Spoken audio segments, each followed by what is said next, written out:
Hello friends, चलिए इस video में सॉल्व करते हैं एसएचएम की प्रॉब्लम जो कि आईआईटी जेईई 2011 में पूछी गई थी। तो सबसे पहले प्रॉब्लम की लैंग्वेज को देखते हैं। दिया है A point mass is subjected to two simultaneous sinusoidal displacement in X direction. x1t is equal to a sin omega t and x2t is equal to a sin omega t plus 2 pi by 3।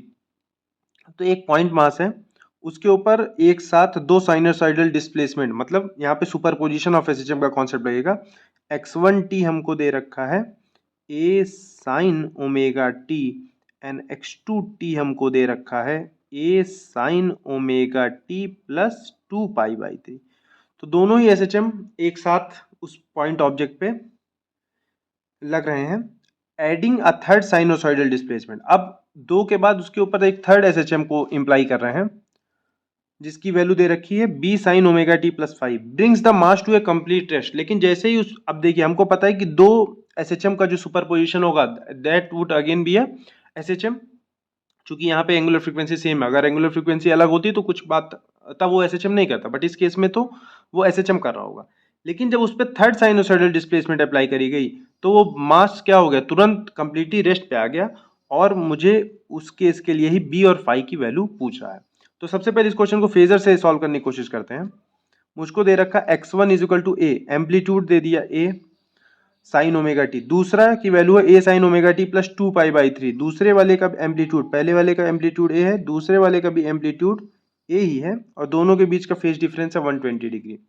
तो दोनों का जो resultant आ जाएगा date would भी, हम लोग क्या लगा लेंगे, इसको वेक्टर के तरीके से सॉल्व कर सकते हैं। a square plus 2a square cos 2 pi by 3, और जब इसको सॉल्व करेंगे तो रिजल्टेंट वैल्यू भी आ जाएगी हमारी a ही। और चूंकि ये दोनों वेक्टर इक्वल है, मैग्नीट्यूड है उनका, तो जो रिजल्टेंट वेक्टर आएगा उसका मैग्नीट्यूड भी a है और वो इनको बाइसेक्ट करेगा, मतलब कि 60 डिग्री से जाएगा। ठीक है, इन दोनों का रिजल्टेंट मुझे मिल गया जिसका मैग्नीट्यूड a है और जो कि 60 डिग्री, मतलब इन दोनों को बाइसेक्ट कर रहा है, दोनों वेक्टर्स को बाइसेक्ट कर रहा है।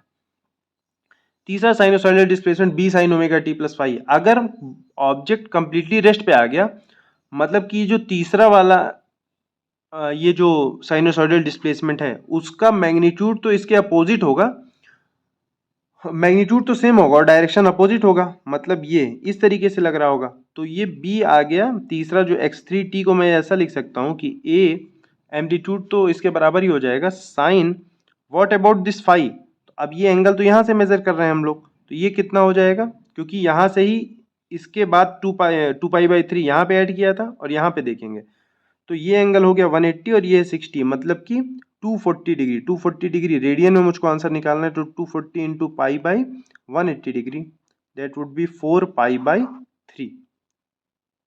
4 pi by 3।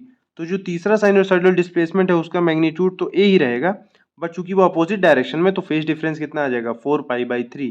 so that is our option number B. So that was the correct option for this question. Thank you.